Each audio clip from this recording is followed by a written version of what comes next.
right, and we are live. How's the world doing today? Hello, hello. Yes, I was telling the Black Knight behind the scenes that 20 minutes before we went live, my camera decided just to malfunction on me. So I usually try to make it a thing to be on camera all the time. I like having at least one of us on camera. But tonight, unfortunately, that will not be happening because of some technical difficulties. But with that said, we have our magnificent crew today. How you doing, Black Knight? Thank you. I'm well. I've been finally. I have all the necessary research, and I and since my hand is completely healed, I was able to churn out lots and lots of um, words yesterday and today, and complete a couple of different short stories plus. One of my Finished one of my poems, the draft Oh, that I nice. had. Yeah, and I posted it on Substack. I think you, I think you read it. I'm not 100% sure, but lots of people read it. That it's. I'm slowly getting better at this. Somehow, I don't know, but a bit tiring, but yet quite fulfilling days of work. How are you guys? I am doing well, but how are you doing, Snow? How's your week treating you? Woo! Okay. So I had to go do. Usually, I try to write and I try to draw pictures of people fighting or making out or something cool. But I had to go to a bridal shower, so I was kind of like, I don't really. I usually do okay at things, but it's sort of, I don't know how to say it. You have to shift your mindset away from guns to roses. And so I was trying to do that. And instead, I discovered that the bride's family has two authors in it. And I was so excited because I knew who I was. And I was like, oh my gosh, you're a tea. And we got all excited and we talked about books for like part of the time. So it was awesome. And I got to meet the bride's family, which was really cool too, because my son's getting married. So I was all excited and very happy Oh, that we have okay. now we have an artist colony. I've got authors, I've got composers, I've got okay, in this family, if we do this right, we have four authors that are published, three composers, two professional musicians, and one artist, full-time artist. So I'm excited. So I'm like, yay. I finally got my crew together. I'm so excited. Yeah, And they that's do bluegrass That too. sounds nice. Yeah, it's a Yeah. real a it's exciting. generation of artists. I know it. We're gonna make an artist retreat. I'm gonna make a cabin, and then we can sit in it, pretend like we're actually working, when in reality we're just drinking soda. And that's gonna be living the life. It's gonna be super awesome. I'm excited. Excellent. Sounds like you've had a magnificent week. Mine has been the beginning of cracking down on writing. I want to finish up what's remaining of Glimmerleaf Chapter 2, at least get the first draft done and fix it up a bit and send it out to beta readers. And I'm also writing a separate story alongside that, which is more of a horror story. But I Oh, want to have something prepared for October to release as like a horror For story for Halloween. October. Yes, exactly. Got to stick with the themes. But with that said, we have a excellent topic to discuss today, and that is adaptations. I chose this particular one, adaptations, because we're basically have been in a strange mockery yet revival of adaptations where everything is getting readapted and reimagined, but adaptations as a Ah, whole are not necessarily new. It's something that we've seen for years. In fact, I was introduced to movies before I really got into reading, and I found that I was actually a fan of the classics, as many of the classics have been adapted into fairly decent films that stuck accurately to the source material for the most part. One of my favorite books is actually The Hunchbacks of Notre Dame, and I think only one film back in the day stuck to the source material, and I think it was the black and white wordless one, which I actually liked. I like that one. I seen all the adaptations. But I wanted to get your guys' thoughts on it to get a conversation going. How do you feel about adaptations? What are some of your favorites? And what are your fears and your the things that excite you if somebody were to say, "Hey, I want to make an adaptation of your product"? Oh my gosh. Okay, well, first let's start with the history of adaptations. It goes back as far as time because as from the very beginning, when people told stories, the original stories were not written, of course, they were actually done in the griot tradition of Africa, which is to be told by the campfires or by firelight. And so the oldest version of creation as far as storytelling is the oral tradition. And then somebody had to adapt it to the written word, something that Mimi spoke about back in the caveman days, and now we're going to scratch a picture on a rock. And those pictographs that we see in the just Lascaux caves, those are probably pictographs depicting a great hunt that was talked about. And they tried to put it into codification. That's an adaptation. Now we go from the written word to people reading these stories or seeing them inscribed somewhere, and we want to make a play. And these possibly happened about the same time, because the next great step, of course, is to make them in the bardic tradition, which is to speak them in verse, which is an adaptation because it's easier to remember. And then you have that adaptation towards the play at the same time where, well, we have these words, let's act them out on a stage. And so maybe not a big stage, but it might be in front of a campfire where he plays the guy that's hitting the bear, and then grandpa said that he grabbed the horns of the bull and threw it over his back. And now you have your first play adaptation. And this will translate, of course, through the ages as we go to song as well. So the bardic's going from the spoken word to the song version, where there would actually be composition, and the ballad would be born as it talks of great deeds and great stories. And as we go through the ages, we find that there's a massive development in the 20th century where radio happens. And instead of going on, for instance, we have all those things in between. Opera is one, actually a major development, because it takes it to the operatic tradition of making songs that will be on a play, that will be on a stage. And then you have, of course, the transition to radio. And radio is done, it's a storytelling form without the visuals. So it relies on sound effects or the storytellers, but it's broadcast. And so we have the version that we do now, which is this podcast. As we would see those stories being told without the visuals, and then to movies, then to from that 2 hour to 4 hour time frame, the adaptation from a book or a novel. The great myths of the centuries also being translated into novels, specifically starting after the Gutenberg's press. And then we have that being turned into movies from a 4 hour time frame to the TV, a 2 hour time frame or a half-hour time frame. Great myths and things of the past. Adaptations have always been with us. The question becomes, when did it become so scary to see an adaptation that people are now wondering, should I even have my stuff adapted? Because is it really an adaptation if somebody ruins it? And so these things have been going on for centuries. And this part where they say they're going to adapt something, but then it's totally bastardized, is, I think, kind of a new thing in most cases. It's really not something we're used to seeing. And that's what's really interesting and taking place right now. Yeah, and that's why I chose the subject as a whole, because like I said, it's the bastardization and a bit of a revival, because adaptations are coming from everywhere these days. What do you think about that, Black Knight? Yes, that's it's probably the bane of our age,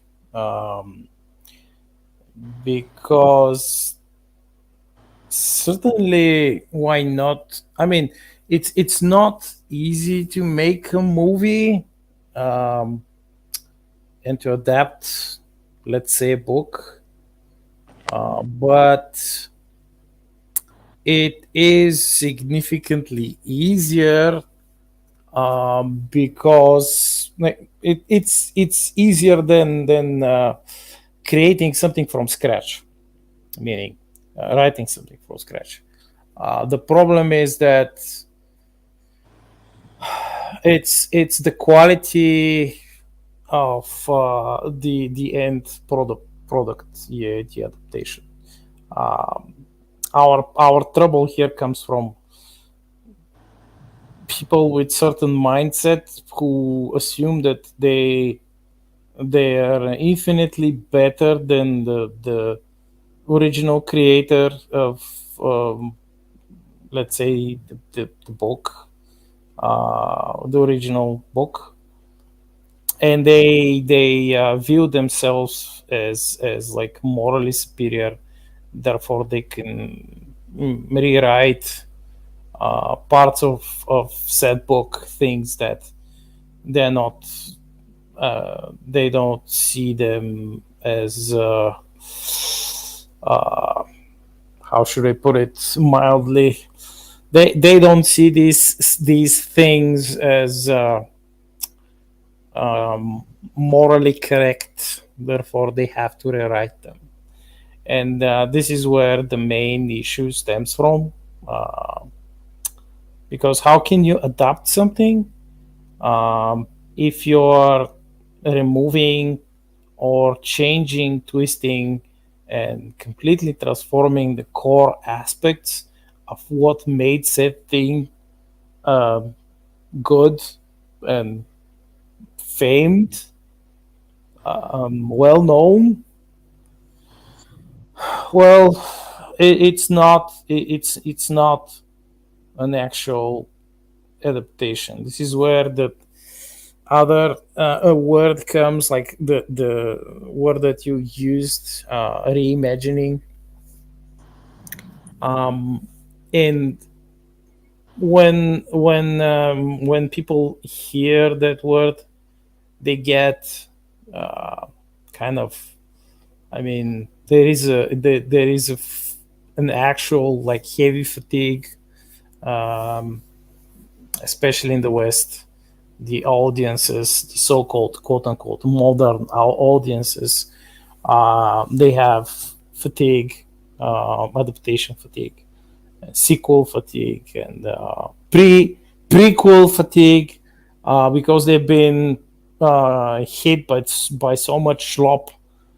They're like they are way past the anger phase, and they are in the like indifference phase. Like, yes, whoever is like releasing that new quote unquote adaptation or reimagining of some old franchise, or a book, or older movie, yeah, I'm not gonna even bother watching it. Like, they're walking away in droves.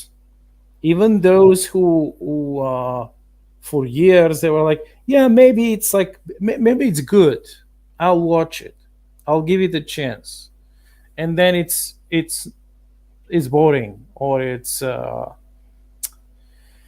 preachy, or whatever. It's like we all know what failings they all of these so-called reimaginings have. And the everyday person, even though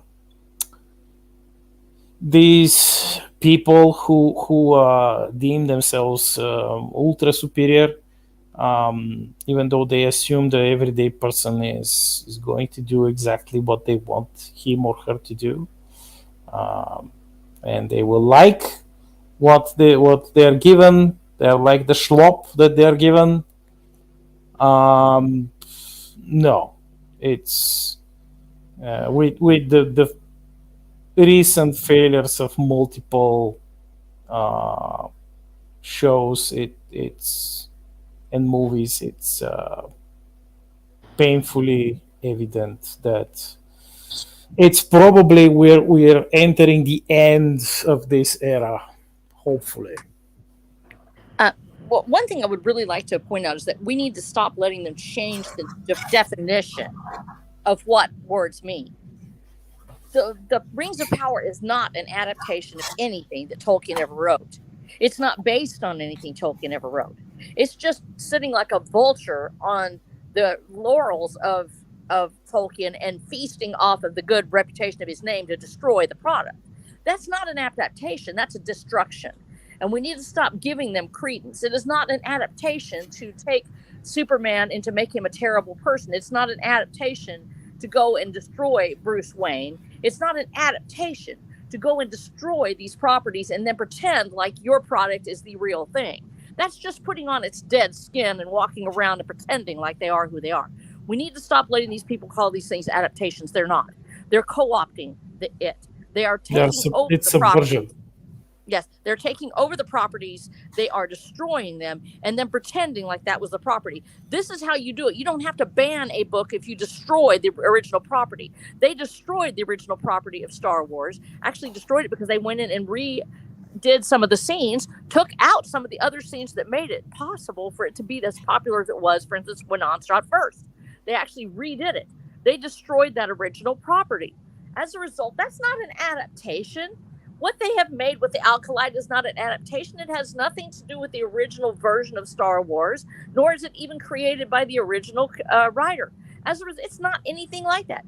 So if you want to ban an ideology or a culture, you take out all of their most important icons that they have, the churches, their heroic sagas. You destroy them by taking them away. Well, what if the people aren't going to allow you to just say you can't talk about it anymore? Then you destroy it by making something so reprehensible that they will no longer want to talk about it, that they will no longer want to do it. Well, I love Superman. Hey, did you know Superman's gay and he has 3 boyfriends now? Well, then you don't talk about Superman anymore. Oh, I love Bruce Wayne. Hey, did you know that he had sex with Robin? Well, I don't want to talk about Bruce Wayne anymore. They'll do it where every time they do this, you remember what you say is, no, you're not talking about that property. You don't have anything to do with it. You're lying. That's not the property. We have to learn how to say that. We have to learn how to say these are not adaptations. If it's not based on the book, even if it's a loosely based book, it's still not an adaptation. You have just taken the name and are wearing it like a dead corpse. You are reanimating something, but you are not the spirit that lives within, and it is a rotting carcass of what used to be. Get out of it and let me remember what really was there.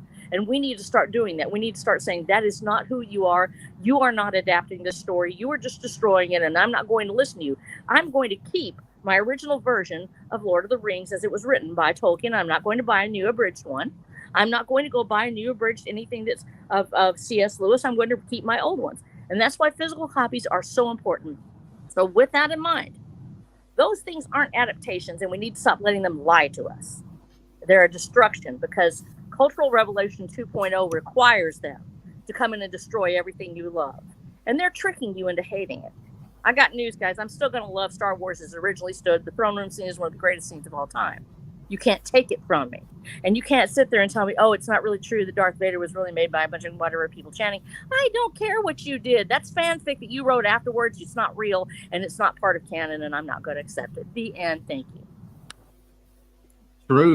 Truth, definitely. And I guess I would beg the question, what is an adaptation, and when does it become something else? I think you kind of touched on this a little bit, Black Knight, when you mentioned kind of like the ripping of the core foundation. There's plenty of examples out there, and I actually have an example which is a much more subtler version, which may still be considered a adaptation, yet its foundation, like the themes have been sort of torn apart, and that's actually I believe to be, or maybe not wholly torn apart, but altered a bit, and to me altered to the point where the original themes are lost, and that's Disney's version of Hunchback of Notre Dame. Because that one not only has a happy ending, which the original book didn't, but it also kind of subverted too many characters to the point where the initial theme of all these people in righteous and dignified positions essentially continuously betray their oaths and people around them for the sake of lust, and it all leads to continuous tragedy. And that's kind of a portion of what brought this up. I mentioned the movie before at the beginning, but mainly because I went through all the different adaptations looking for that appropriate one, and appropriate being close enough to the original. And the only one I was able to find is the old black and white one without words, because there's two black and white ones. And though the one with words does have a wonderful line at the end that punctuates a lot, but that the themes that driven that book so hard for me as like a masterpiece were ripped out. And not only was it the character themes, but it was also the idea of why the book was written. And it was initially written to sort of showcase Notre Dame. And if you read it, it really goes deep into the architecture. And I don't think enough of these actually, especially with film, where you have the capacity to show off such grand architectures, that it really takes advantage of that. So to me, the movie Hunchback of Notre Dame is like possibly on the thread of crossing that adaptation phase into reimagining, if you will, because the original book is just really a tragedy that they're so afraid to tap into. Yes, I think one of the reasons the earlier versions, one of the reasons they danced around a lot of the themes of lust is not because it was lust, but because of who was involved. Because you had a priest. This was considered to be highly controversial, even the time it was written. But that's one of the reasons people flock to it, because you have a person that actually is holy, the Hunchback himself, the person who has a pure heart, who tries to stay good. And he is the true spirit of Notre Dame, even though he is hunched over and this incredibly malformed man, much like one of the gargoyles. He is the guardian of the spirit of Notre Dame, the true holiness that dwells therein. And then you have something that looks perfect, but it's not the priest, whose heart is corrupted by sin and by lust, and he continually tries to push against it and then finally gives into it and becomes completely and totally corrupt, destroying lives. You have Esmeralda, who is the object of that thing, who is torn back and forth between, basically as a resource used in this book and could have been made holy, but she herself makes poor choices because she chooses the knight, who is a symbol of lust on its face, where once again a perfect looking person, but the heart is cracked. That ending scene of the Hunchback of Notre Dame, where there is a skeleton clutching Esmeralda's skeleton to its chest. And if you haven't ever read it, I would suggest you do. It's a spoiler. I'm hoping you've read it, guys. Read it, because it's a magnificent book. It's an incredible book. And it is because these things were so, especially the part where a man of the church would become corrupted. It was actually considered very traumatic for people. And so after the codes came in, they really, you would allude to it. They assumed that the reader had read the book and that you would know why the priest was doing what he was doing. And that's why they couched it where it's confusing to a person who's never read the book. And for people who've read the book, they're like, is this really clear? Well, I know that's what it's for, so it happens that way. But you're right. It's Notre Dame itself. The Hunchback is the heart of the church. It is a church, and he is the heart of the church. He is the pure heart of it. And as a result, he is the architecture and the Hunchback are intertwined so immeasurably. It's very difficult to actually put this into a movie, and you have to explore it. And so some of that gets lost in the adaptation. And I would say it's actually probably a movie that, or possibly even miniseries, that if they were to adapt it today, and stuck to the source material, it would probably be a masterpiece. Yes, any adaptation behind it, a fan who read it or saw it and goes, I really want to see this. I can see it. That's, or they say, what? Or they love it so much they want to be faithful to the product, or they reimagine it and go, wow, I love the Hunchback, but I would like to see his character in more. Let's reimagine it in the 1920s, like a holodeck scene where they go to the 1920s and do Shakespeare or something like that. That's a reimagining. It still has the same play, but it's in a different setting. Is that going to help in the Hunchback of Notre Dame? Maybe or maybe not. But it should have a fan back there who loves it so much that they are willing to do anything to see their creation to come to life. Without that, what you have instead is the destruction, like we've seen with so many properties today. It's sad but inevitable, because these certain groups, they're not interested in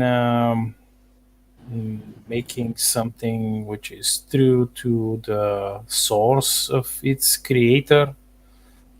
They just want to continue subverting culture, and like Snow said, can keep destroying, to ruin everything that they can get their grab a little hands on. It's just like they are doing right now with Lord of the Rings, um, with like marring Tolkien's creation with all kinds of. I mean, they've been doing this for years, infiltrating anywhere they can. And I'm not sure if you're aware, but there is a animated movie which is being made about Rohirrim, and it's well, the animation is it looks indeed gorgeous, but the problem is with certain aspects of the writing, because they're using a note, one of Tolkien's notes, um, and it's, I mean, they have stretched certain things there, um, to create strong female protagonist, and a strong female protagonist as they see it, not as it's usually written and created by normal storytellers. Well, It's they don't. They're not using the example that wrote. Tolkien has an example of a very strong protagonist, female protagonist, because she kills the Nazgul, literally fakes her own identity, goes into. They have that, and yet they are still feminine. They are still who they are. They don't deny themselves. They're not being oppressed by anybody. I mean, yeah, if they found out she was out there, I don't know what her dad would have said, but she's like, forget this. I'm, get wrecked. I'm going to go anyway. She doesn't. She just does it. Nobody cares. Nobody's going to fight about it. Why say that this had to be reimagined? Why not use what you have in the Silmarillion? I mean, you can't. Or say at the very least that you're reimagining. When you say, "Oh, I'm going to write this thing," say it's a spinoff. It's not an adaptation. It's a spinoff. Or it is an expansion. We've paid for me to say, I want to create a new universe or a new branch, a new story based on the world of Tolkien. But you have to realize when you do that, you are taking on that person's identity. You're literally taking on the author's work. And so when you don't do it properly, that's bait and switch. Look, I've created something by Tolkien, and it's based on Tolkien's work. I saw one word. Just be very upfront about it. Let me make the decision whether or not I want to watch it, but don't tell me this is really from his work and this is really what he did. Don't say that. Let me decide for myself. And if you have a great, spin-off story, then that's awesome. But it's not really an adaptation of his work. It's beyond a reimagining. It is a branch or a fanfic, like an expansion of the world, basically. Definitely, definitely. And you see a lot of propaganda emerging around this, where they try to take that spin-off or their reimagining, whatever they want to call it, and convince us all it's one thing when it's really another. And I think that's that's something polluting modern day media, is that propaganda seems to be at the focal point of it all, and everything else is a shill husk to be used to portray it. I think I actually personally like using the example of the monster from the movie The Thing, because that's kind of what they are, just trying to take over something and convince you it always was. And that's where we're seeing a lot of these adaptations coming from. But one thing that kind of came to mind when we're speaking of this, because a lot of the communication now is happening online. A form of old school media, I realized over time, has actually found itself reemerging to a new generation in a new medium, and that is actually the pulp. The pulp story has actually been returning particularly on places like YouTube. But they no longer call it pulps anymore. They call them like YouTube short stories. Particularly, I would say, creepy pastas.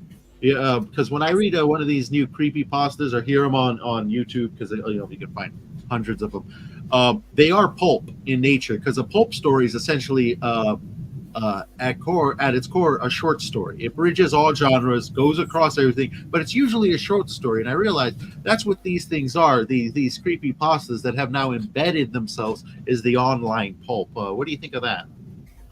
I think it's fantastic because I'm firmly convinced that the creativity will find its place. And as opposed to, this is an adaptation of a genre, perhaps, but it takes it to a new level because it says, okay, I'm creating new things. One of the things we forget is that if Rings of Power had just said, you know what, we're taking a few things from Tolkien, but this is a brand new thing. Why don't you watch it? Just make a new creation. You don't try to tie it to Tolkien. Just but nobody would have watched it. Yes, but so with pulps like this, with the little creepy pastas, first of all, they're made out of love. Secondly, they create entire worlds around them that are so deep and so rich. And there are several of them. There's one I just escaped me. Not Section 9, whatever it is, where they have all of the ones where if you go down and you dig a well behind the Burger King, you're going to find a weird noise and cool stuff like that. It reminds me a lot of James Esparza's thing. You're creating worlds, and these pulps are a serial form, almost like the Saturday morning cliffhangers that they used to have, where you watch and you try to find out what happened next, and there would always be a cliffhanger ending, and you would go to the next level, or there would be, he got away this time, but there will always be justice. It's kind of like the radio serials of old as well, and so we have that pulpy feel that's very, very rich in emotion, very rich in action, and there is a certain element of horror or thrills that must be there for a pulp to truly be pulp. And so when you have that thrilling, that should be the word every time you hear the word pulp. Thrilling should be the first word you say. This is thrilling. It's very suspenseful. Yes, suspenseful. You don't know what's going to happen next. You don't know and so you're hanging on every word. And yes, it's in its best form. It is short. It is a neatly encapsulated. Usually, there will be one loose end hanging to make sure that you tune in next week. Or that you buy the next sections, because that was the whole point of the pulps. They were written on pulp paper. They were actually written in cheap magazines or cheap books that were put out to encourage the buyer to buy the next one. So you always had this thread hanging on at the end. He walks away and the dame is, dead or something, and his heart is broken as usual, but he's going to go back and there's a note and he sees it and he's going to read it the next time on this thrilling adventure. So you have that. It used to be, but in reality, it was stories that people loved to read just to get in there and have excitement and adventure in their lives. And I think it's fantastic. And the other thing that we're seeing with this same thing, when you're talking about the pulps rising again with creepypastas and scary stories on YouTube especially, we're seeing the rise again of the oral storyteller. The person that sits down, Mr. Dang it. Fat Electrician's one of them. Fat Electrician does the historical stories. And love him, great guy. Another guy specifically reads like the true crime ones, and he'll weave the story and make it exciting. He can make watching paint dry exciting. And there are so many of them out there that are doing the art of storytelling again, and we're moving back towards that. And I think this is a huge advancement for us, because these are either adaptations. When you're talking about, you get a crime sheet and you go, wow, here's a murder that took place, and you adapt it into a story to be spoken to an audience. That's the true crime genre. That is an adaptation where they're taking real life events and adapting them into a thrilling story. That is an excellent form of this and weaves into that pulp. But that oral component to it, of telling the story online, live, or of having these little pulps that are copy-pasted, the copy-pastas, the creepy-pastas, where they grew them and they created these entire monster genres. It is the revival of the Lovecraftian horror, and I absolutely adore it. I think it's the best thing since sliced bread. And even yes, yeah. When you said like the creepypastas, I remember there is an entire universe on YouTube the SCP organization, which with That's fun. qualifications like about the different monsters, and there are videos with quite nice poppy storytelling format. Yes, Even yeah, that's yeah. one I was trying to remember that one. Yeah, And Mr. Ballin. SCP number whatever, like, and they have these video logs about the different monsters, and then they will tell the tale of how they found the monsters, or how they captured them, or how the monsters escaped, etc., etc. It's like I love it. it's quite uh, interesting. It's very the way it's told too. It's tongue in cheek. It creates this plausible thing. And once again, they're adapting. Now we talk about this, how this fits into an adaptation. Not only you're adapting the medium, but you're also adapting the genre. You're taking the scary pulp monster stories, and you're creating an actual real life world around it. They tell you where to go. There's a real place, and there's a real thing there. But there's a story about it that may not be real, or maybe it is. Who knows? And you're going to read about this, weaving the real world with with a new creation is an adaptation of that, sort of like a travel log. What they used to do, where they would have a travel and you would, write about your adventures or whatever. And now they're putting in this creepypasta in with it. Mr. Ballin does the same thing. That's the man I was trying to remember. He has a big oral storytelling thing on his, and Fat Electrician, of course, too. And they are really at the forefront of these things. Chills, I think the guy that talks about Chills, where he shows the scary things and talks about stories on his YouTube as well. I haven't caught up with him in a couple of weeks. I need to see what's going on with him, but he has the same thing. So we're seeing a real blossoming of this genre, and I think it's gonna. I really do think it's gonna take off. Oh yeah, yeah, it will. I would also say that it may be even a purer form of pulp, because where pulp really took off in itself was during the Depression. A lot of people didn't have jobs, Yeah. and many of them turned to writing. And a fair amount of pulps. Let's be honest. A lot of them aren't that good, and some of them are a little fluffy. You can say you put a little extra words here to meet the word count of the week or the month. Yes.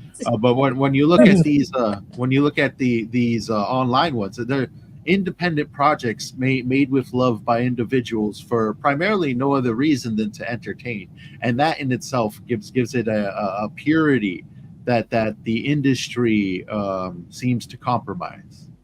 Yeah, yeah, it's that's probably one of the best aspects of it all. And with the indies and the self-publishing, is this specific aspect of, like, yeah, you have this editor and you have this publisher, like with the old magazines, and they tell you, yeah, you have to have this word count, like specific, let's say 10 pages story. You have to make it a 10 pages story, or we will not meet our quota. Like the magazines will not, the magazine will not be printed. And some were forced to add like extra fat, like you said, James, like some flowery description here and some there, or in other cases, like a story which would have been perfectly told, like in the span of, let's say, 6 pages, was told in 4, and the author was forced to cut important pieces from his or her the original plot, to meet the regulation, like to meet the specific demand of the like the mainstream publisher. So now it's a bit different. Well, and that's that marriage of utility, where I have to write this many words, and that really does come into life with the magazines. That is a modern era thing, and while it does certainly, it was drove the economy of words. So you had people that normally wouldn't have written that much, but they learned how to make this short story work. The ones who were successful actually were driven to it by economic necessity. And this starts really around the time of Poe, when you started having the newspapers. We don't think of them, but they were periodicals. They came out and they wanted something that would capture the reader's eyes, whether it was sensational news stories or wonderful columns about something. The editorial column. Those have sort of died. Just the human interest stories. They're really, we don't see them as much anymore. But those were used by the newspapers to help push what they had, and so you see those as a sort of an extension of the pulp. But it is actually, with Gutenberg's press, we go from the need to have an audience sitting in front of you while you tell the story and you try to remember it well, to creating a novel. And there is a world where novels do not exist. The epic tales would exist. The bards would have to memorize them line by line, which is why they are memorized in rhyming form in the language that where they're original, because it helps to cue the next sentence. But they might be, the longest they might last would be an hour, hour and a half usually. That some of them were more longer, but you had that. Now you had a novel. You could literally put a months long adventure that a reader could sit down, and they would take a month or more to read it. The stories become longer and more complex.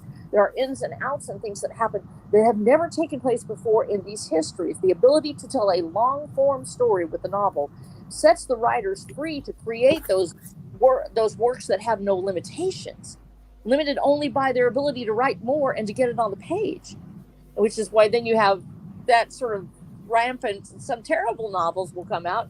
Even back before, we talk about indie novels and as if they're a new thing, but the truth is there was a time when they published their own novels. They would put out a book, they would find someone to print it, just like we have to do now, except we have the internet. And so the really first versions of it are them going out and publishing it themselves. Then the publishing houses will rise, and that will start the movement towards the solidification of the publishing houses as giants. But we have those adaptations from those novels, that movement from that word into pulp, where, I can't afford a hardbound book, but I can afford this little paperback. And it may not be as long because they wanted to make sure that somebody could afford a dime store novel, which is why it's called that. It is a cheaper form. It's usually a shorter, a novelette, or slightly longer, usually more, I won't say pedestrian, we'll say more visceral stories, romances and murder mysteries and things like that. And that is what spawns this whole movement towards pulp.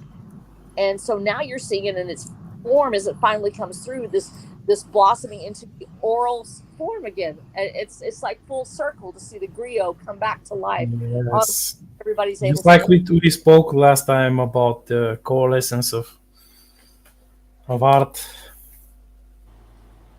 Definitely, and I'd say we're probably in a bit of an artistic renaissance in itself, because I don't think the arts have ever like the internet has truly freed the arts from a great number of industries and allowed somebody to republish their own works with ease these days, especially with stuff like Substack, where you can release it digitally and share worldwide. In almost every artistic form I can think of these days has been made easier with technology and the internet.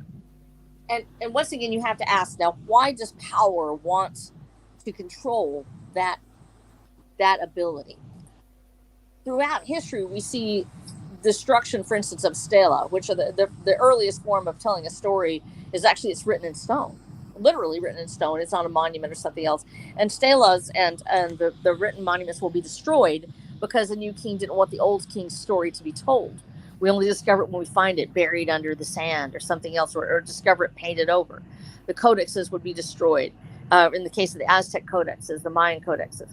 And so the need for power to control information and to control storytelling is imperative. They will always find the new medium. They will always take it over.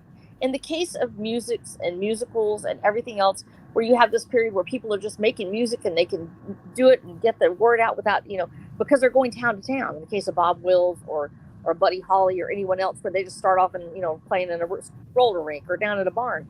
And then they become bigger because they have so many fans. Well, then you had it where music was taken over by the industry. Why? Because they wanted certain songs to come out. They wanted certain people to hear certain things. Well, then you had the rise of the big publishing houses and the entertainment industry.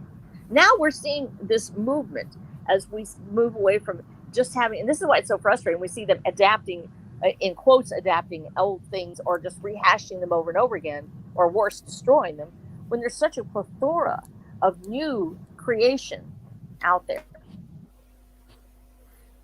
What are they going to do? Because now they see that the average isn't looking at YouTube. They're looking at they aren't looking at the TV. I don't know a person under the age of 50 that can tell me more or less what happens on TV regularly.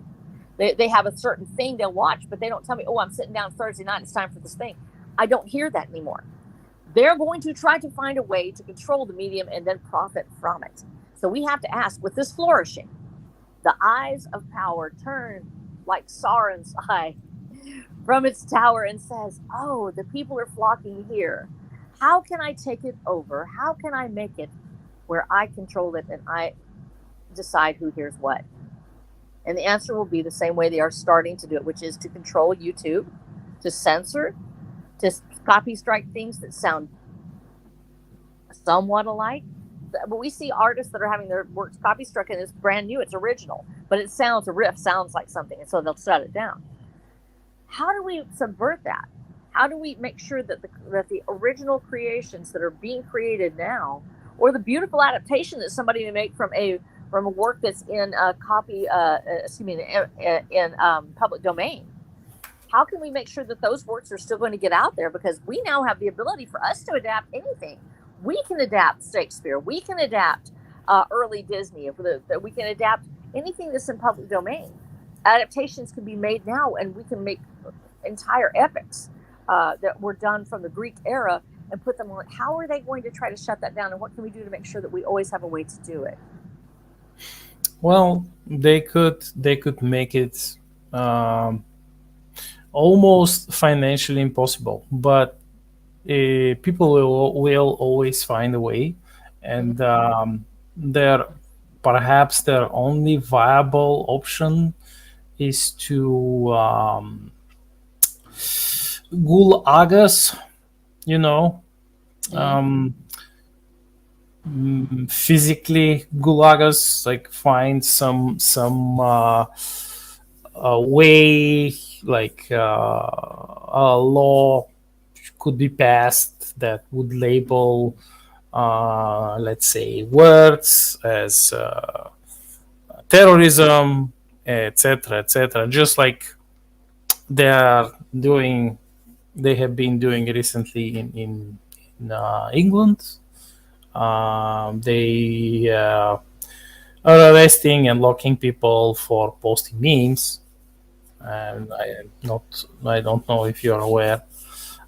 So this is their one and only option. But the problem with this option, because like normal digital censorship, it's not going to help them. It's not going to work.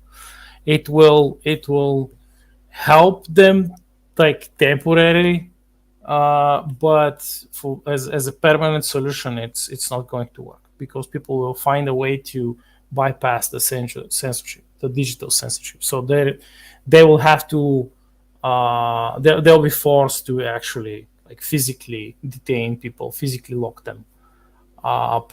So the problem with that approach is that was the same approach that certain regimes attempted while I was a kid, and it how should I put it? It didn't end well for these regimes. I mean, you can physically gulag people, send them somewhere, but the more you do it, the worse it gets in the end for the persons who do it. So, and yes, I think they've wiped out about 60,000 poets, writers, songwriters, artists and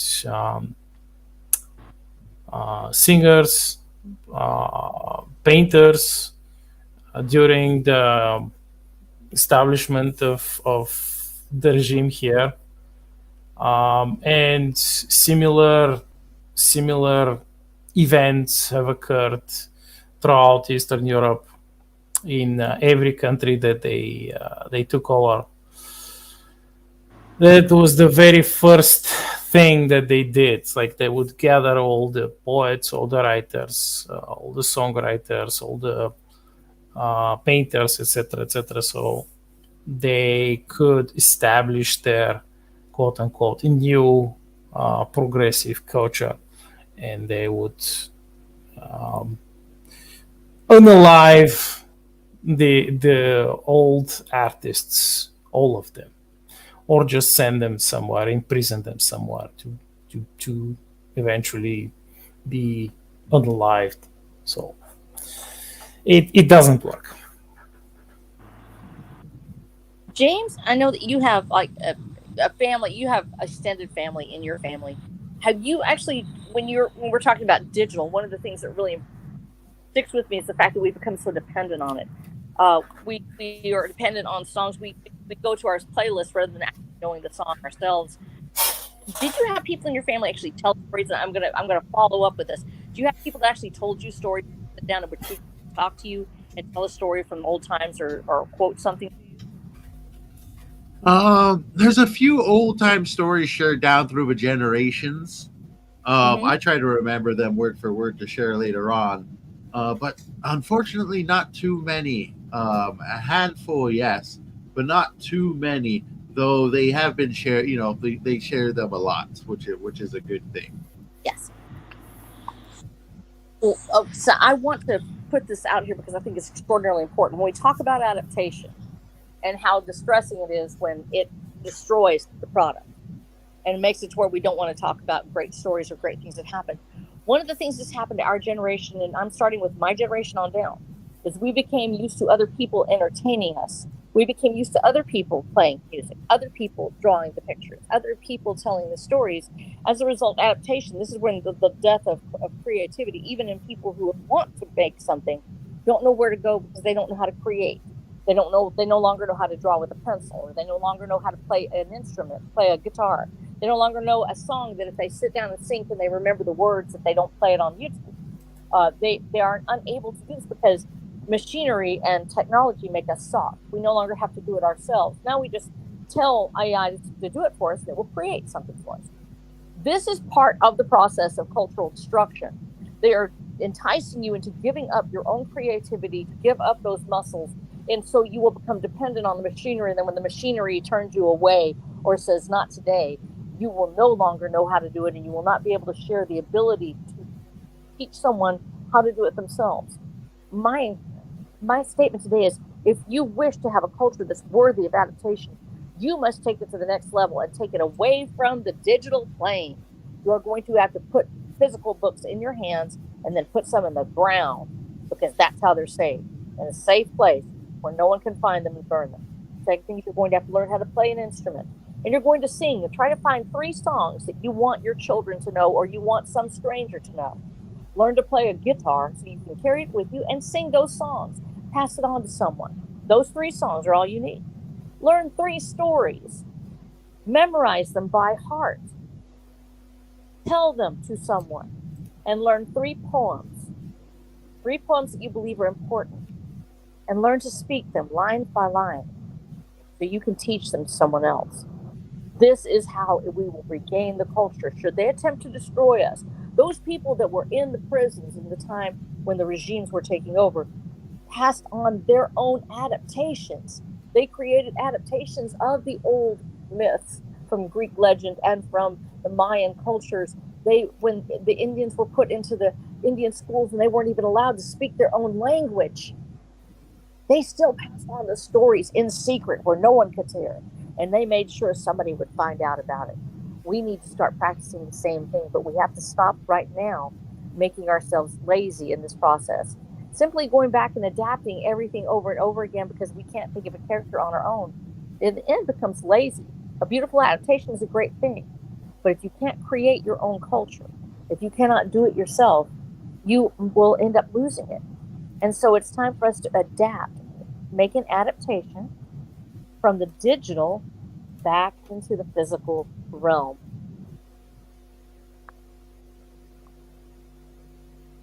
Definitely. Even then, like I save all my stories because I do release pretty much digitally. I save all my stories to a lovely hard drive that I put aside over here. You need to print them. Actually, But it actually that reminds me of one of my favorite genres of books, which has yet to be adapted, probably because it's very raw. And I think that's a reason you don't see too much of these stories today, is because to actually tell a story of the past is to tell of a raw time. We see that we live in a very colorful time, and it was just as colorful in 1,000 different ways in the past, with just as much stuff going on, and at times, a lot of times, a lot more stuff going on. And one of my favorite genres of books has been books written by big game hunters, because they often traversed across different lands I've never been, over 100 years ago now. And they would tell such detailed aspects of these cultures that they'd run into, and they would challenge a lot of the things that we've come to assume about them, from the the hunter who only shoots man-eaters to the big game hunter who's in it for the tusks of animals. It unveils a world that used to be, in a lot of ways, no longer exists, and we have preponderances of these worlds. We have ideas of what these worlds were like, and we make adaptations of these worlds. And what I often find when I dig into these books, and I'm truly pulled in the culture of my own world in a detailed form through the footsteps of someone who actually lived, it challenges everything you know, and it makes you, it gives you a much more a wider perception of the world. And I think with appropriate adaptations, we could actually we can do the same, and even leave something for the next generation 100 years from now, so they can understand what it really meant to live today. I think that's absolutely fantastic. You're right about this. And actually, you were talking about this. A close second to the hunter as the big game hunter. These are like travel logs. I go and I have this adventure, and I take you along with me. African Queen is actually one that is much like that, and it is one that's been forgotten in some ways. It's C.S. Forrester, and it was adapted into a film. And this is one case where actually many people preferred the film, and it's with Humphrey Bogart and Katharine Hepburn. Once again, we forget that we had strong female leads back in this time, and it actually was about the missionaries that would go over, and they would have women with them frequently, and they would be part of the parties. And so we have this feminine aspect with the masculine aspect, which is the captain of the boat, which is Humphrey Bogart. And it's a travelogue in that respect, to go down the river to see things that you haven't seen before, mishaps and adventures that happen along the way. And it's these type of stories that you're talking about, whether it's big game hunting or exploring, going into new territories. Because we do it now digitally, we send a drone. We forget how incredibly terrifying it was to go where no one had gone before. In the case of the South Pole, there's absolutely nobody there. There's not a place to colonize. Even it is a dangerous place that is filled with adventure and the stories that come out of those periods, along with the big game hunters, a lot of them carry that same theme. Twain, to a certain extent, does it with Huckleberry Finn as being a travelogue where they go down the river. And so we see those stories out there, and they become adapted to, you're right, there hasn't been as many adaptations of the travelogue, especially lately, with its questions about colonialism and, is it right to go out and kill an animal or something like that? A lot of people avoid that. And so instead, we adapt them. And what might be the way to do it is to adapt it into a reimagining, in that case, of the fantasy setting. but they would require an author to say this is loosely based, and that used to be able to say that loosely based on a story from Ernest Hemingway. I mean, Hemingway being famously a big game hunter, or R.E. Howard, and you would say here's his story, but we're going to adapt it in this way to make it more palatable for unquote modern audiences, still being able to tell it, a story of going deep into the woods. And so we fantasize them now because it makes it easier to tell it without somebody immediately jumping on it and saying you're talking about a colonialist. And yes, there were terrible things that were done by them, but there's also wonderful stories that come out of this. There are wonderful stories out of each culture that could be adapted if we are willing to look past the fact that yes, the Apaches were incredible.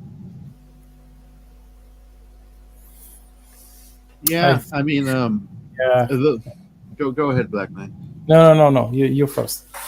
I was gonna say that one of my favorite books, and the title alone, I've mentioned it a number of times. The title alone is offensive to modern audiences, if you would, to probably offensive for the last couple of decades, and it draws a lot of negative pictures just by saying it out loud. But frankly, I'm so glad I read it because it gave me an outlook that I've never thought I'd have about this subject. And the title is The Wanderings of an Elephant Hunter. It's about an elephant hunter who goes out for the sake of shooting animals to just take their tusks. And he goes on a trip across Africa and kills hundreds of elephants. Now, I say that right off the bat. People are like, oh my gosh, this is terrible. But when you start reading it and you start understanding it and you start seeing what the culture is like around this place at this particular times, I believe it was the late 1800s, and you realize that at that time, elephant hunters were in high demand, not necessarily just because they were angry elephants, but because an elephant hunter would leave behind lots of meat and fat, and local villagers would go crazy to follow elephant hunters just so they can leave what was left behind. And they ended up feeding hundreds of people who would never be able to bring down an animal that size. And then they would throw huge parties to honor the elephant hunter. And they'd always want them to come back because the elephant hunter always left the meat behind. And then you start thinking about it, it's like, this is a culture. This isn't itself an economy. This isn't itself a different place in a different land. And it's not just, ooh, you evil human being, you shot an animal. It's like, no, these are people who lived off the land. They would have lived off that animal. Everything of that animal was put to good use. And you'd even, and this is just a single portion. Even the bones. They would build stuff from the bones. Yeah.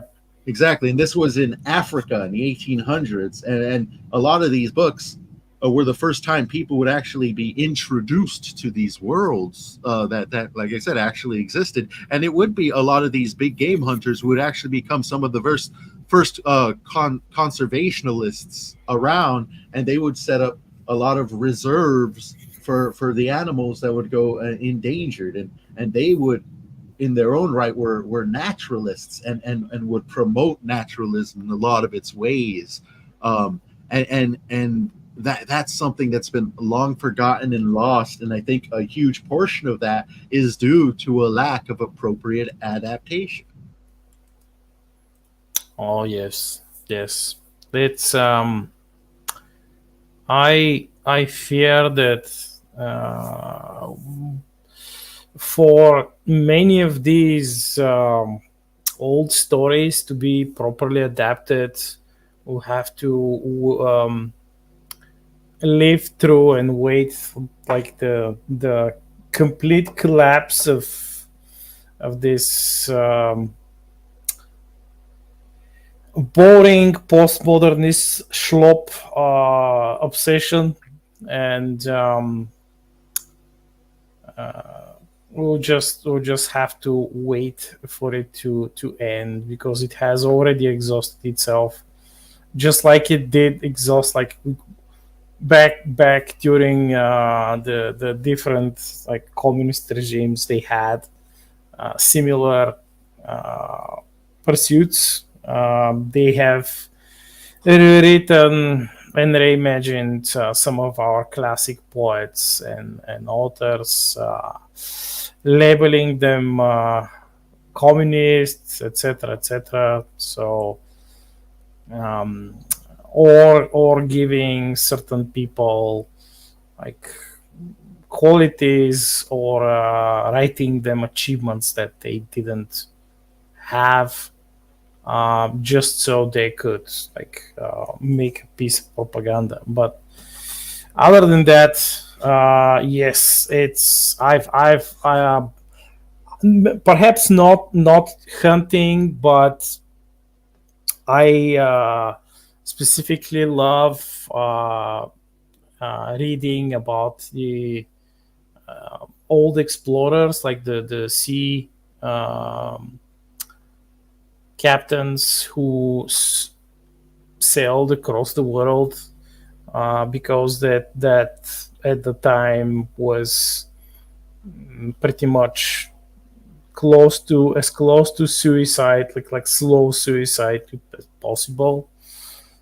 Ships weren't as good as what we have now, and even with the ships that we have now, there are like insane rogue waves, sudden maelstroms, etc., etc. And back in the day, they had like super small wooden ships, and navigation wasn't often uh, quite precise, and the maps that they were using weren't as good. So there are I would love to watch like some of the older, especially um, the logbooks. I mean, they could be adapted, they could be made into movies, TV series even, and if they can, if the people who make them can distance themselves from injecting modern day sensitivities, and just focus on the cinematic and the storytelling aspect of it, that would be glorious. Definitely. It's a great way to bring the past to life because there are a lot of these records, and we have so much recorded history we could pull from, but in large senses are just embarrassed. Like Snow, you were talking about the Native Americans earlier. You brought them up, the Apaches and stuff. We're so afraid to admit that they had any sense of warriorhood amongst their tribes because we Oh turned them yeah, into yeah. a bunch of Druids, a bunch what of druids, yeah, yeah, basically basically. drew the noble savage who could do no harm to anybody when they were some of the greatest warriors that have walked this land of their time. And we think that this is something that has to be buried with time. And I It's think that not there's a lot of politically correct. How dare exactly, you? and I think there's just a lot of great history in that because if you check out like you look into these warrior cultures of America, they're very, very spiritual, very mystical sense. And I would say if you're writing fantasy in regard, you can pull a lot of great spiritualism from these tribes and what we know about them because they had they passed everything down verbally speaking. So there's not anything written. There's whole tribes we know nothing of that were like wiped out in wars that we know nothing of. And for what we do know, we're so afraid to tap into and adapt appropriately that we're starting to lose even more of this American history because it's if you're an And American, it's the Native priceless. American, yeah, the Native It's American absolutely story, priceless. if you're an American, the Native American story is your story because that's the history of your land, where you are right now. These things happened here, and we're afraid to approach them. And I would love absolutely love to see some appropriate adaptations of the West. And I know we have one that was in theaters for a little while. I forgot the name of it. But we had. It's rare we get any westerns these days in general. But even back in the day, they were taking the less sensitive portions of history out of the western films. Yeah, it was. I attempted to do a little bit, like a small, tiny bit, even though my universe is alternate history, but still, I could still employ a bit the tiny bit that I've learned. And I did, like, I had completely by accident bumped into a person on Minds back in the day, and we had very interesting talks, long talks in chat. Um, and I shared many of the Slavic myths and stories and things from my culture, and he shared bits and pieces of like the oral traditions that he was allowed to share and he knew, and it's honestly it's nothing like mind breaking, but it was for me as someone who had absolutely no knowledge of this um, this aspect, this the like of North American tribal culture. Everything was completely new, and I kind of used bits of it in my own stories. So of course, I uh, I did not bastardize anything. I just used it in the best way I could, and I think I think in the latest books that are soon to be written, like the last three books, there are uh, bits of the uh, stories that he told me are just adapted because it's an alternate universe, and you have to remember that the history of the United States, kind of turned differently. They formed a federation, so it wasn't like there weren't massive movements, there weren't relocations to reservations, etc., etc. The people were different. They did different things.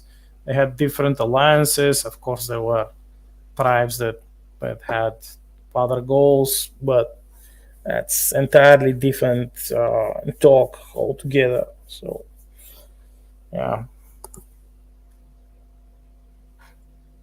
Definitely. And we are closing in. We had about 15 minutes left right now. Snow's having unfortunately, she's got some connectivity issues at the moment. She said she may come and go. Hopefully, she remains. Snow, you alive over there? Yes. I wanted to actually jump in on this real quick before we get past it. Yeah, yeah. One of the reasons I call it a sci-fi Western is because it's coming out of Western tradition, and we have a lot of Western elements in Watcher the Dam, but it also uses some of those Native American mythos, and it's very precious to me. I live just down the street from one of the great sites of an intersectionality in culture, and that is Fort Parker, where Cynthia Parker will be taken by the Comanches at a very young age. She will give birth to Quanah Parker, who becomes one of the great Comanche chiefs and brings them into the modern era and keeps alive much of their culture. He makes some compromises in order to keep his people alive, much like Chief Joseph of the Nez Perce, who is. I grew up down from the Nez Perce Reservation. I was out in Idaho for a small portion of my childhood, and we were very much into this very well taught about Chief Joseph's trail of travail, basically, that he had trying to keep his people alive. Quanah Parker has a different path. But we wrote this in order, when you're adapting these stories, we actually adapted the story to incorporate it in a small way into Watcher the Damned. Because not only do we go to the site, but Quanah Parker is mentioned, and Quanah Parker is a template, and that's the illusion that is being made in the story itself, is for Quanah Parker, because Quanah Parker is a template of an allegorical character which will come in, who represents the marriage of the two worlds. Cynthia Parker, one of the reason we ignore Native American culture so much in modern culture is because we have been ignoring the totality of human existence, whether you're talking about male or female, darkness or light, in terms of the emotional realms and the spiritual realms, but also of evil and good, and how people are capable of both. And we are very loath to let people be human anymore, where they will commit acts of savagery and then acts of beauty in the same breath. And because we don't agree with a certain act of savagery, we will simply not tell anything at all. And so we don't speak of this. And we need to be able to overcome our own fear of humanity, of the fact that people are not only, this is not excusing horrendous crimes against people or glorifying them, but instead to say, yes, the same Comanche that went and killed Cynthia Parker's entire family, except for her grandmother, whom they impaled with a spear, by the way. And the old lady literally jumps up in her nightie and runs 60 miles, y'all, to go find somebody. They will look for their daughter. They will look for her and look for her. When they find her, they will interrupt one of the greatest love stories of all time, which she was a slave. She was abused and she was tormented by her captors until one of the young chiefs will fall in love with her, and he will have his children with her. He takes her in as his wife, and she rises up from slavehood to become his wife. He will be killed by the same people that are looking for her. This is adapted into the movie The Searchers, as they try to turn her back from the woman that she has become, and her daughter, Prairie Flower, who will die in her arms because they cannot adapt to the life that they had, and she misses her husband. But her son, who has escaped, will become the great Comanche chief, Quanah Parker. Now, these same stories can be adapted into our own if we know them, if we are willing to learn and willing to get past the fact that everybody cannot be completely good and perfect. The virtue signaling that we have, where we refuse to tell stories about real men doing real things, where they will murder and savagely commit crimes, and then turn around and have a love story on the other side of it. If we cannot learn to look at humanity full in the face and say, I want to tell the story, these people existed, I'm going to tell the story as it existed. Yes, they committed horrible crimes. They also did some wonderful things. I wish to talk about it. Or else, boys, we will lose that. And it's one of the reasons in Watcher the Damned that we have a Native American a character. That's Ricky Bravehorse, and he actually is coming. He's a truck driver now. We're in future lands, and actually the Great Oklahoma reservations have become the tribal conglomeration, is what they turned into, and they were doing over the road trucking to the Aztlan Empire through Texas when the happening happens. And Ricky, of course, being transmuted into the mutant that he still is a very romantic, a Native American man who happens to be a fist fighting kind of rough tumble guy. But he carries with him the legends, and one of the legends, of course, is of Deer Woman. And if you know anything about Deer Woman, you know how dangerous she can be and also how alluring she is in the Native American culture. These adaptations can be told with respect and with love for the people, with the acknowledgement that some of these things have been colonized or taken away, that the people who learn them might not be the people that they were meant for. Can we still share them with love? Even though I am not a descendant of one of the tribes and as far as an official term, I could definitely tell you of my past, but someone would come up and say, oh, well, you're not a member of the tribe, you can't talk about that. I have a paper trail all the way back to the Pamunkey tribe of Virginia and of the Jamestown landing, but I'm not a member of that tribe, so I cannot speak for them. But I have a place in my heart for these people. Can I adapt it? Am I even allowed? If we are not even allowed to speak of cultures because we don't have permission from someone on high, how can we ever adapt something to the page? So we must be bold in our adaptations. We must be faithful to the original material. We also must acknowledge that perhaps we're telling it a little differently. And then we must move forward to tell these stories, or no one will tell them. Who will know if we don't tell these stories, if we don't adapt faithfully the stories of our childhood and of the beautiful things that have existed before us? How will anyone ever hear them if not for us? Very true. Definitely. We got about 9 minutes left, and I want to hear what you guys are currently working on. Unless anybody has anything left to say, particularly on this subject. Well, I think I said pretty much everything that I want to say. Excellent, excellent. Uh, What are you working on over there? yeah, But currently, I know you're working on stuff. Tell us what yeah. you're working on. Currently, I'm working on a couple of short stories. One will be a series of short stories, which it's a vote your adventure type story, pulpy story, quite pulpy, which is an adaptation of the much older style, which is the choose your adventure story. Oh But wow. since this is social media, you can give your readers the possibility to directly influence the story and have like a couple of choices, and they will vote for each choice of how the next episode will continue, what the main character or characters would do, etc. So that's and since it's during the sci Friday, which is a science fiction and pulpy day, it is science fiction pulp, and of course set in Star Shuttle. And the first one should be, it's already written. I wrote it today. I wrote all day. I worked on this, and it should be here this Friday. Substack. Oh wow. Excellent. That sounds fun. That sounds like a fun project. Oh yeah, it is, and hopefully it will familiarize more people with with that universe, and help others have fun. Yeah. Excellent. How about you, Snow? What's in the works over there? All right, we're working Caballeros. Caballeros del Camino. Our ninth book in the Watch of the Dam series is out to edit right now, and we're waiting that to come back with the developmental and, of course, the proofreading. Still working on the illustrations for that, and I'm also into the 10th book, which is Hellbilly Highway. And we talked about the travelogue as being one of the adaptations that we miss the most, the fact that you get to go on these adventures. And this is much like, and in fact, it's inspired by some of Mark Twain's work for Huckleberry Finn, that we're going on the journey with these people.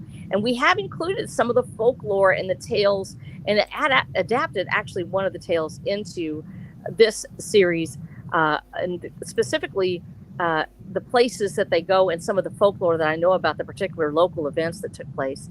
And so we've included that in Hellbilly Highway, and I'm still working my way through that. But I've actually, because of this conversation, I was like, you know what? There's a story I've been wanting to tell that is about the natives that were living here prior to us, specifically the Waco Indians of Tawakona Village.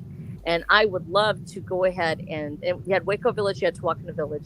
And I think I'm going to go ahead and tell that story because I want to include it there, and have a little bit of their folklore so we can adapt that and sort of incorporate it a little bit so those people can be remembered. And so I thank you for inspiring me to do that now. Yay, thank you. Hey, excellent. It's always good to pull some inspiration from these conversations, which is kind of why we started it, to speak about our inspiration. Original idea. Yep. Indeed. And right now, what I'm working on is finishing up the first draft of Glimmerleaf, which should hopefully be done by the 30th of this month, and I will enter it into the editing process as fast as possible, and so that way we can finally get it out. Been almost working on this thing for a year. But alongside that, I'm also started writing short stories, spending some time separating my time in half almost, spending some time with the Glimmerleaf chapter 2, and right now I'm writing a horror short story that was already about 3/4 of the way done, but I figured I should go ahead and finish that up, polish it as best as possible, and get it ready for an October release. And so you should be expecting a lot more short stories from me, wrapping up towards the end of this year and going into next. So that's going to be fun. That's going to be a challenge, but it's a must. Oh, that I want to do it so much, and at the same time, it's because I'm writing the series. I like to go and like on everyone else. I have been posting the Terran Tuesdays, though. I do that, but if y'all can tell me how I'm supposed to do that cut and paste. It's picking up Steam, by the way. Terran Tuesdays picking up Steam. More and more people on Substack are like beginning to write their own short stories. Well, one in particular I have noticed recently, I think was, give me a second, I have his post here. I think it was Michael. Was it Michael? It was Michael. Yeah, Michael P. Marpong. I'm sorry if I butchered the last name, but he has like a series of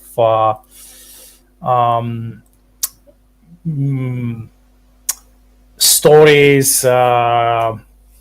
Love Your Enemy. It is a sci-fi story, but it's quite like it's inspired by ancient Greece and Rome, I think. And yeah, it's quite good, and I suggest if any of you who are listening have like presence on Substack, or even if you don't, just go and read it. Excellent.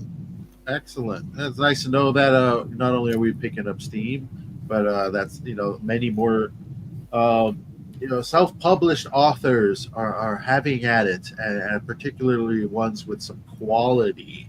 But with 2 minutes left to go, anybody got any final words before we head out? Yes, I love all of your listeners. Thank you, listeners. You're so super awesome, and everybody in chat, so wonderful. I love you. Yes, thank you for being here. Thank you. You are what will eventually make this stream a big stream. That's what I know it will happen. It will just take some time, but thanks to all of our listeners and viewers, we will eventually arise and be able to inspire and promote other indies to a much greater effect, which is one of the main goals of this whole thing here that we have. Indeed.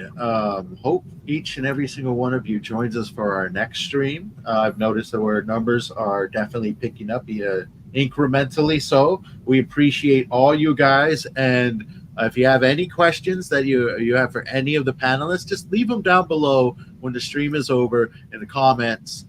Give it a like, share with your friends, help increase our viewership, and if you're inspired to write yourself, go out there and write something. Maybe we'd read it. We got a little bit of time here and there. But with that said, thank you all for joining us. It is 4:30. We've officially hit the hour and a half mark, or actually just a minute short. But we're headed out.